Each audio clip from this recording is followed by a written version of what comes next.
Welcome to another Python tutorial. In today's video, we're going to continue our exploration of different APIs within Python. And in this particular video, we are now going to start exploring the Google Maps API. So in our last series with the APIs, we were working with the Yelp API. We finished that one. We're going to move on. And then more importantly, even though I'm talking about the broad Google Maps platform, you will notice that there's probably 3 or 4 different APIs we can kind of work with within that broader platform. And in this particular video, we're going to work with the Places API. So we're going to do 2 things. We're going to see how to do a simple search within the Places API, and we're going to see how to get the details of that search as a second request. And so we're going to see how we can get the more detailed information about a particular place using that API. So the video is going to kind of be broken into a couple different components. So I'm going to be jumping between Visual Studios and some documentation online. I think it's important to understand where the documentation is, how to use it, and how to read it, and then we can go and jump into the actual code. So the first thing that we have to do in order to actually start coding is we have to enable our project within the Google Council developer platform. We have to enable our project to be able to use the Places API. And so how are we going to do that? Well, we're going to jump into Chrome. And once we are here, you will go to your typical, platform that you go when you go into the council.developergoogle.com. And then if you do a /APIs, it will take you to the APIs component of your project. And from here, you can see all the different APIs that potentially you could be using. And you'll see right away there are a ton of APIs that Google makes available to us. In our particular situation, we're just going to use one of them. And so what we're going to do is we're going to go right up here to the top where it says Enable APIs and Services. We're going to click that, and it's going to take us to a new window. It's still within the Developer Council, as you can see right up here. But now we're looking at the API library. And so these are all the different APIs potentially we could be using. And they're organized into different categories. So the first ones at the top are related to maps. The next ones are machine learning. Then there's G Suite and YouTube. And then if you look over here on the side, you'll see even more different categories that potentially you could have an API for. Now we're focused with the maps one, so that should be right up at the top for you. And then we're actually concerned with the Places API. So this one over here to the far right.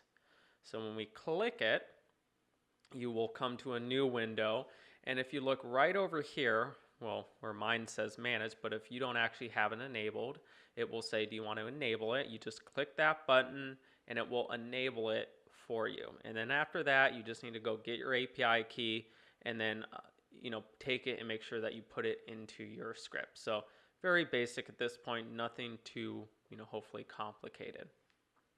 Okay, so now that we've done that, we're going to jump back in the Visual Studios. We're going to write a little bit of code, and then we're going to come back to the documentation.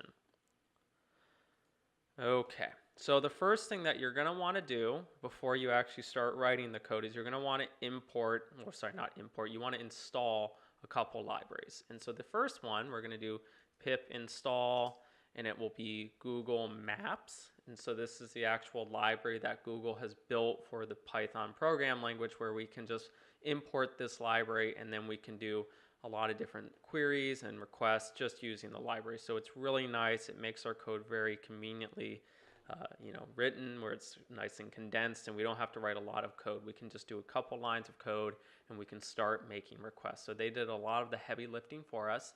And then also in my particular video, I do have one library that might not be installed by default on your system. And that one is called Pretty Print. And this one is just simply allowing me to take a particular JSON string that's returned back to me and print it in a fashion that makes it a little bit easier to read. Normally when we print it, it's a glob of information that's really hard to decipher. With the Pretty Print library, we can just call that library and it will do a lot of the printing for us. And so it'll make it where we can actually see the information in an easier to read format. Okay, so after that, then we're going to import some libraries. So the first one that we're going to import is well, not import, import, we're going to do Google Maps. So the first one that we installed. And then we're going to import Pretty Print. But this one, it kind of likes to jump to conclusions, but technically it's PP Print. And then we're going to also import time. I will explain why I'm importing this library later in my code, but at this point we can just import it. And then finally, I made a custom function that is in a separate module, and what I'm going to do is I'm going to import that function from that module. All it's doing is it's returning my API key back to me. The reason I did that is when you have an API key, you really want to make sure you keep that stuff private, because sometimes it can be associated with a credit card. And so if somebody who sees your API key and they start using it, they can start making requests. And if you make a certain amount of requests, they will start charging you for it. So it is something that you want to keep private.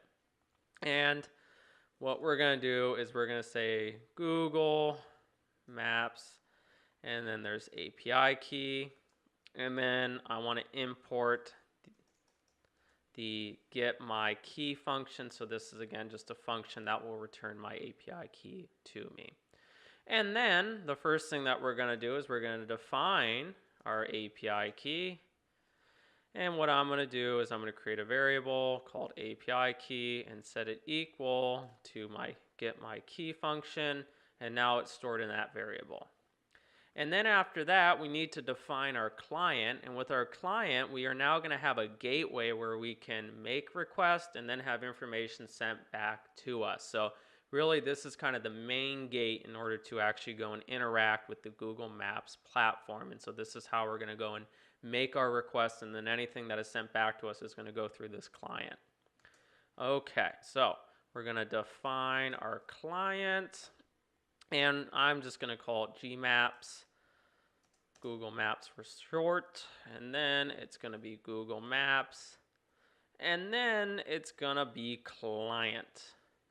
And there's one parameter that we have to pass through, and it's called, oh geez, this thing is really just jumping around today, key, and then I'm going to set that equal to my API key. So there's one parameter you have to pass through, it's called key, and we're going to pass through our API key. So this is how we're going to authenticate ourselves when we make a request. When we make a request, Google's just not going to let any random person go and take information from their database. You have to authenticate yourself, and this is how we're going to authenticate ourselves, by basically giving Google our API key and saying, hey, we're related to this project and all that jazz. Okay, so now that we've done that, we need to define our search. So I'm going to jump back into the documentation. We're going to read through it some more. It's going to be a little bit more lengthy than the previous one, but it's good information.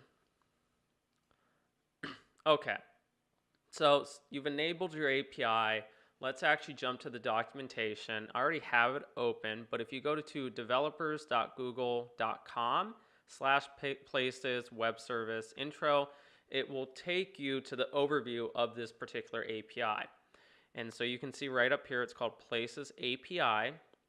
And you'll notice right away, it's actually broken into a couple different categories. And so there's different kind of requests that we can do with this API.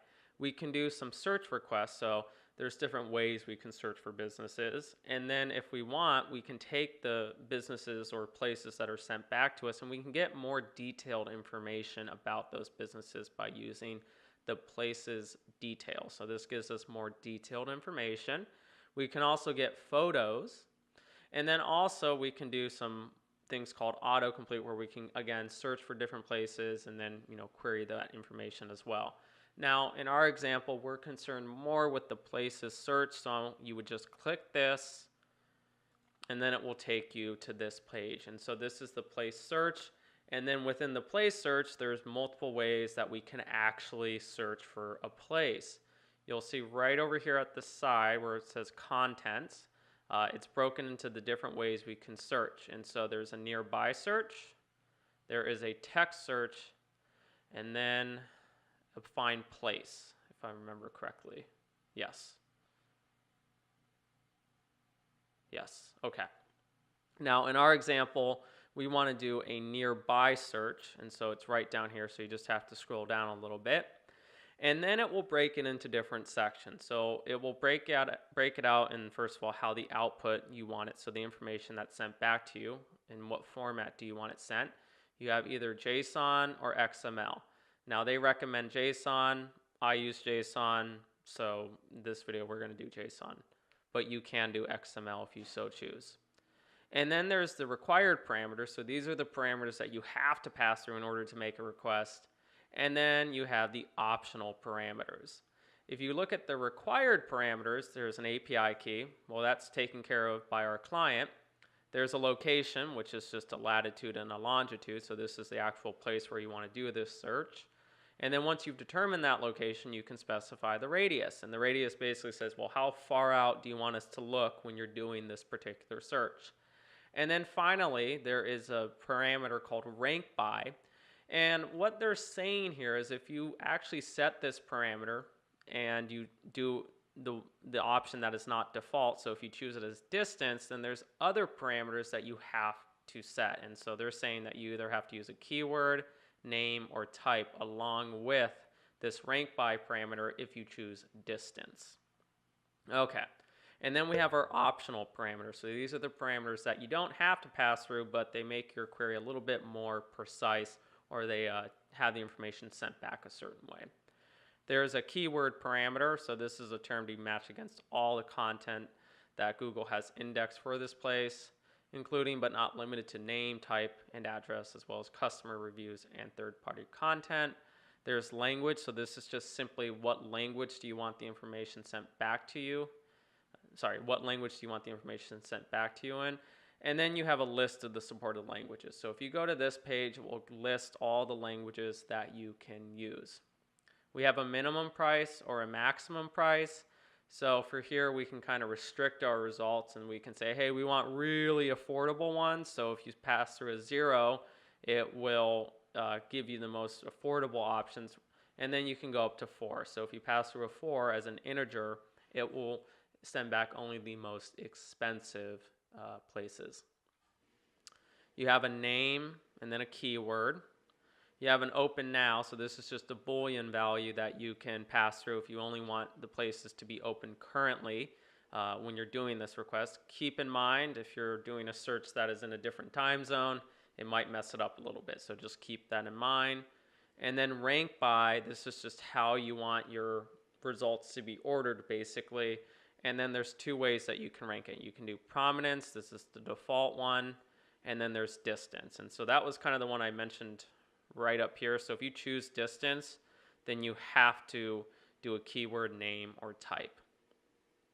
And then there's a type. So this is really just a category. And if you go and you want to see a list of the supported types, you can just go here and click this link, and it will take you to this page. And you can see all the different categories that you can search for. So there's nightclubs, museums, bookstores, accounting. These are more broad categories. So with Yelp, we got some really detailed categories. With Google Maps, they're specific, but they're not going to be as detailed as Yelp. So just keep that in mind. And then finally, there is a page token parameter. So with this one, if your results come back and there's more than 20 and you want to get the next 20, you just pass through the page token parameter and it will pass through the next 20 results. We will do an example with this, so don't worry. Okay. And then it gives you an example of how that URL should look. So if you're assembling it on your own, this is how it would look. And then if you look down here, it will tell you how the response comes back. So if you do a find place response, a nearby search, or a text search response, this is how the information will come back. So basically it gives us a result, and that comes in the form of a list of all the different places that basically fit that search. And so it's, different attributes. We're going to find that we have to take the place ID parameter if we want to do a more detailed search. So that's for later in the video, but that's just for you to know. So again, a lot of great documentation. I encourage you to read it in case you're wondering on how to use this API and really how do you set it up where you get the information back that you're looking for. But let's jump back to Visual Studio. Okay, so we're going to define our search. So we're going to do a search, and I want to store that information in a variable. I'm going to do that in a variable called places result. And then what I'm going to do is I'm going to take my Gmaps, and then I'm going to do places nearby. And then I got to pass through my parameters. So the first one is my location. And with this one, I don't have this memorized, I have this written down, but I'm going to do latitude, longitude coordinates. So it's 33, 86, 70522, comma, 151.195. Where is it? 7362. Okay, so we have a location. It's just a latitude, longitude coordinate. And then I'm going to specify my radius with a comma. And then this one will be 40,000. And then I'm going to do open now. I'll set that equal to false. So they don't have to be open now in order to be returned back to me. And then I'm going to specify a type, so a category. And I'll do something fun like a cafe, right? So a very simple search at this juncture, nothing too fancy. But again, it's just demonstrating these are all the parameters that we can potentially use. Okay. And then we're going to make our request. And let's just see what we get back, right? So we're going to print it. And I just want to see what we get back.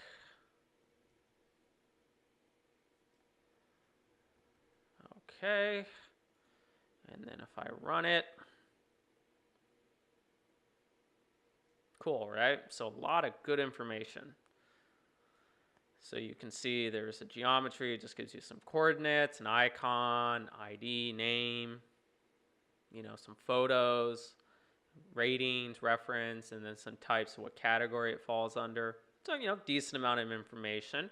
And then you can also tell right here that technically this had more than 20 results. So if we want to go and get the next 20 results, we got to do the next page token.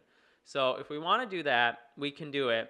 But there's something that you got to keep in mind, because this one kind of threw me for a loop when I was building it. And I'm like, why is it not working? Basically the documentation says this is how you should build it, but there's something that is missing.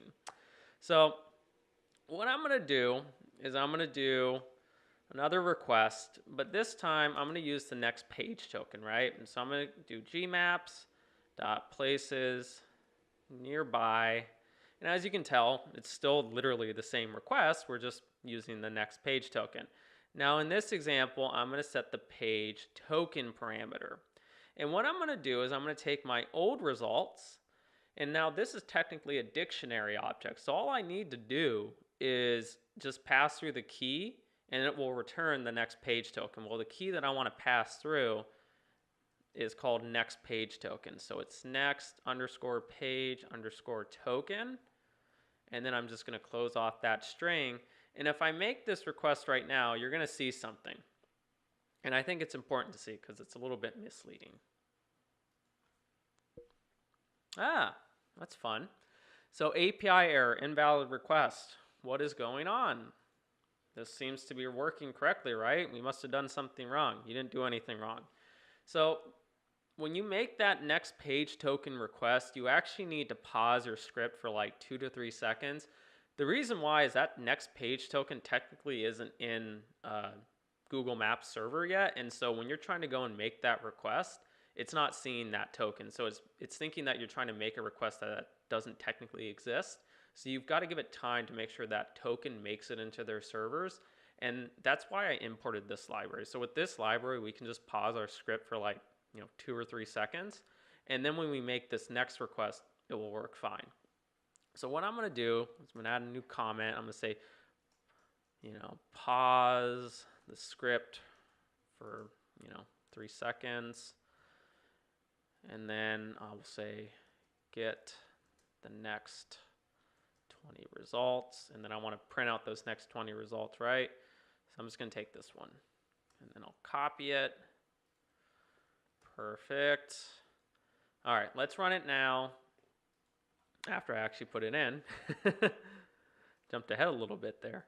Okay, perfect. So all it's going to do is it's going to make that script sleep for about 3 seconds, and then we'll make the request, and then we'll print out the request that once we get it back.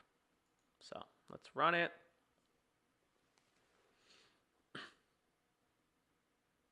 Okay, so you see how that time it worked. Literally, it was the same exact script. We just paused it for like 2-3 seconds. So that's the workaround for that one. So if you want to get the next 20 results, you can do that. Just remember to pause it. Okay. So what I'm going to do is I'm going to comment all of this out because that was just more for demonstration purposes. And then from here, so I'll run it again just so we can see it. But you'll notice, there's a lot of good information here, but it's definitely not everything. So it's not, hours. It's not, there's not a bunch of photos we can necessarily get. There's not reviews and all that good information. So if we want to get that information, we actually have to use a different endpoint.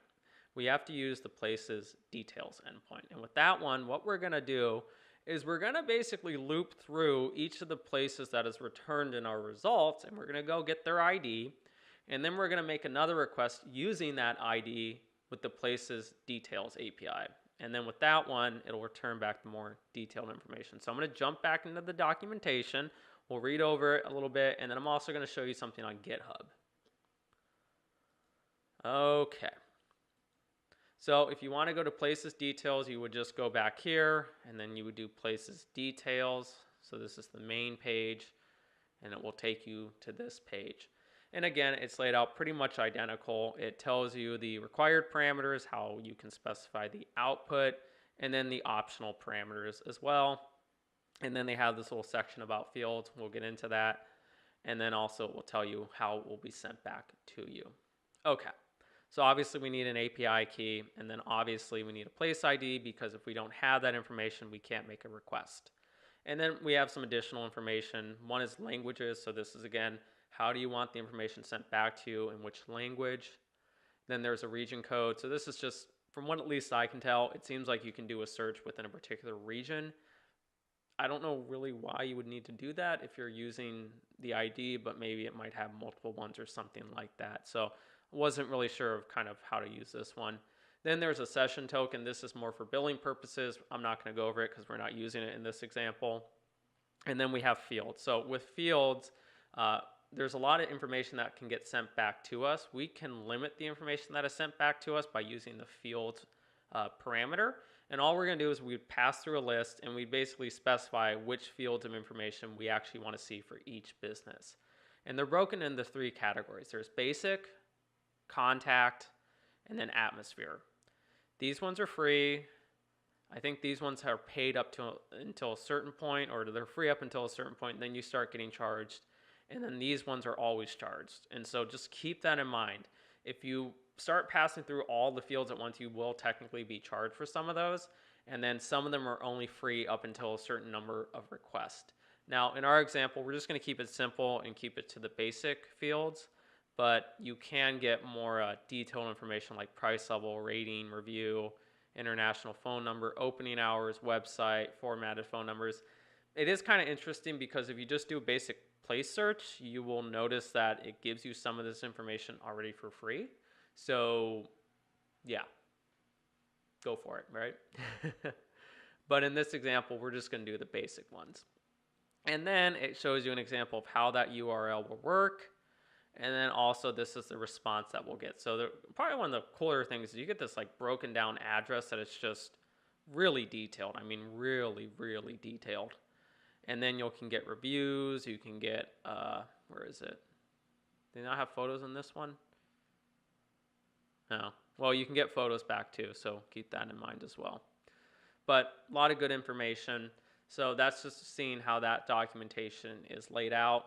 The one final thing I do want to show you is if you go on GitHub and you type in Google Maps and then Google Maps Services Python, there's a lot of good documentation here on how to use this API.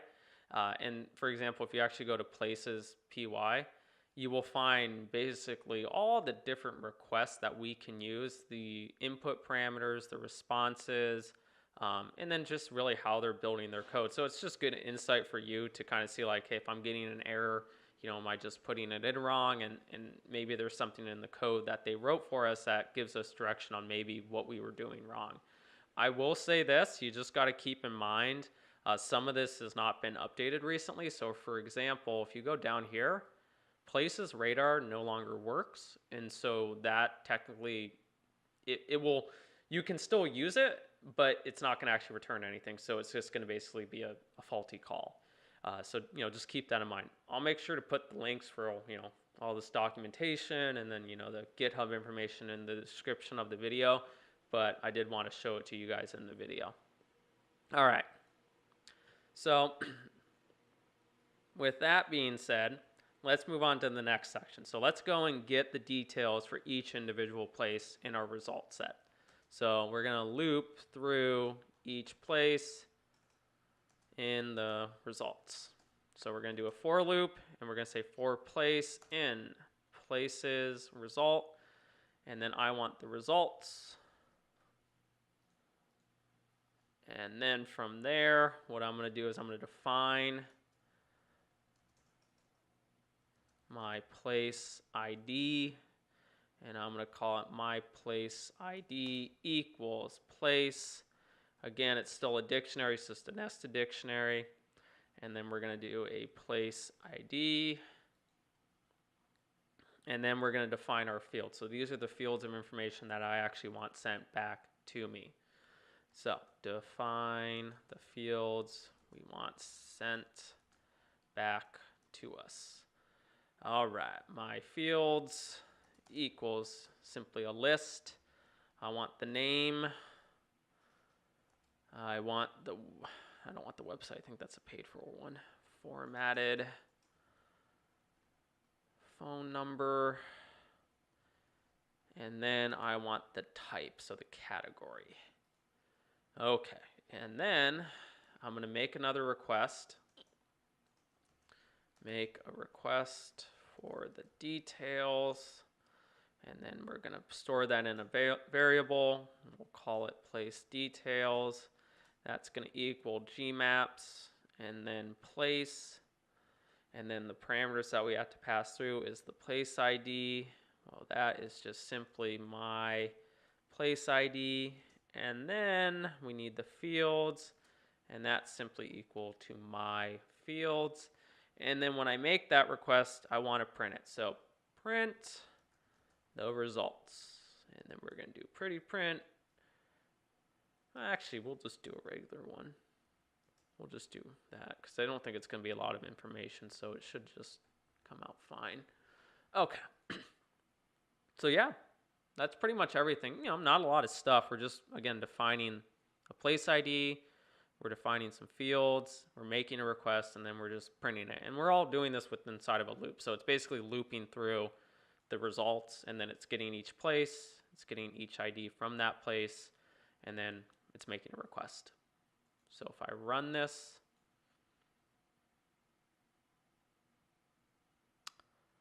oh, it's because I added an extra S. My bad. Cool. So as you can see, it's definitely giving us all the information. So it gives us a formatted phone number, the name, and then it gives us the type, so the category. So lots of good information. I'm going to end it because it will make a bunch of requests because there's probably, 20 different requests that we can do. But yeah, so that's, just a general overview of how we can do a search for, different places using Google Maps and Python, and then how we can get more detailed information for each of those places. So if you have any questions about kind of what we covered today, or, just kind of Google Maps in general, please put them down in the comments below. I'll try to get back to you and answer your questions. Also, if you could make sure to like the video, we always appreciate the support. And then, if you're already not subscribed to the channel, make sure to subscribe so that way you get regular updates as we continue to release videos that are related to the different APIs and then, just topics in general. So in the next video, we're going to kind of take this script that we currently have, and we're going to go and get photos. So we're going to see how we can go and get individual photos from a particular business. We're going to save them to our drive, and then we can open them to see all that information. So, that's for the next video. So thanks again for watching, guys. We'll see you in the next video.